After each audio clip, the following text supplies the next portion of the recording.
And yet how the cathedrals rose is not nearly as important as where they rose. In the town. The revival of town life was the Middle Ages' great contribution to our civilization.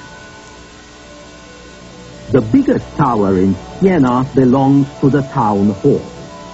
And this is fitting because it was the town halls and the trade exchanges all over Europe that were going to supplant the cathedrals in importance, just as the modern world was going to win out over feudalism.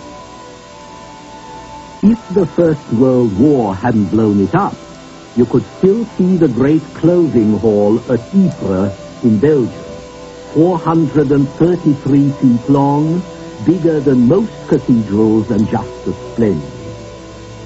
The clothing hall was started in 1200 by the Count of Flanders, and this tells you two things. One, that some lords knew where their interests lay.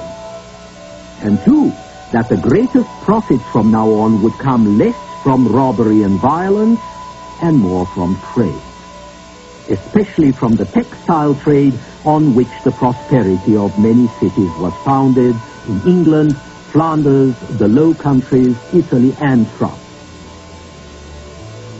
Trade in the Middle Ages meant exchange, exchanging one product or commodity for another, and it involved a great deal of travel.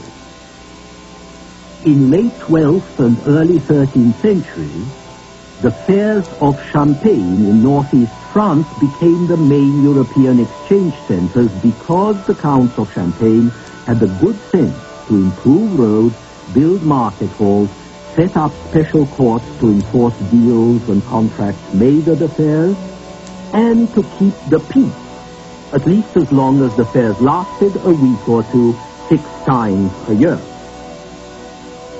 There were lots of things to ship and exchange, from wine to slaves, from spices to the pickled herring that made the fortunes of the Baltic and of Dutch North Sea ports.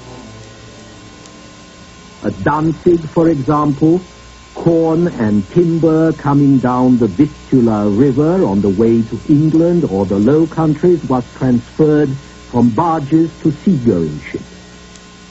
At Lübeck, it was transferred back to land transport to go as far as Hamburg on the Elbe and then back to ships again.